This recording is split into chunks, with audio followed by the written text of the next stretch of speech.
Manicure वाला match था ना ये। नाखून बचेंगे कहाँ, ये पूरा पैसा वसूल है। नहीं ये तो बात वो कह रहे हैं थोड़ा और लुत्फ मैदान पे रह जाइए इस लिहाज से। लेकिन ऐसा मुकाबला सेमीफाइनल का ये वानखेड़े के मैदान में तो ये चलिए जीत की दलील पे खड़ी है Bharat.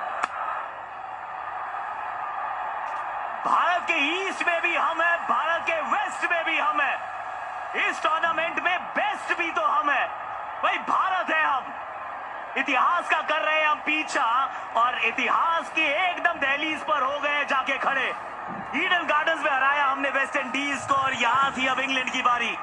Back to back finals, 2 लगातार ट्रॉफीज को जीतने की जो मुहिम थी उस मुहिम में अभी भी तो हम है जीवित। हिस्ट्री को रिपीट करेंगे, हिस्ट्री को डिफीट करेंगे। तो फिर चलते हैं अहमदाबाद जहां पे मुलाकात होगी न्यूजीलैंड के सामने। वो जीतते हैं तो फिर इतिहास, सुनहरे पन्ने, स्वर्णिम अक्षर, वो नाम भारत का होगा। भारतीय फैंस की धड़कनें